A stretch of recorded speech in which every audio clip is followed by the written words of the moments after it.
চাওক বন্ধুসকল ফকলেণ্ড মানে পানী চলিছে মই আজি প্ৰথম দেখিছোঁ লাইফত দেখা নাছিলোঁ কি মস্তি ফকলেণ্ড এখন পানীত চলিছে চাওক পানীত চলিছে পানীত চলা ফকলেণ্ড দেখিছে নে কেতিয়াবা মই আজি প্ৰথম দেখিছোঁ চাওক কি মস্তি বনাই থৈছে আমাৰ অসমত নাই দেখা মই প্ৰথম দেখিছোঁ আজি মই আজি প্ৰথম আজি দেখিছোঁ মানে তাত কি মস্তি যাব লাগে কি লাগে নোৱাৰিছোঁ খালি কি বিচাৰিছে চাগে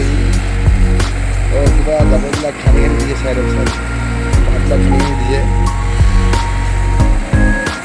নগৈছে বুলি বানপানী গৈছে তাৰমানে ইয়াততো চকাত নাই এতিয়া পাংখাখন লগাবলৈ পাংখা নাই নেকি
दोस्तों साहब बोले थे जाओ पानी चल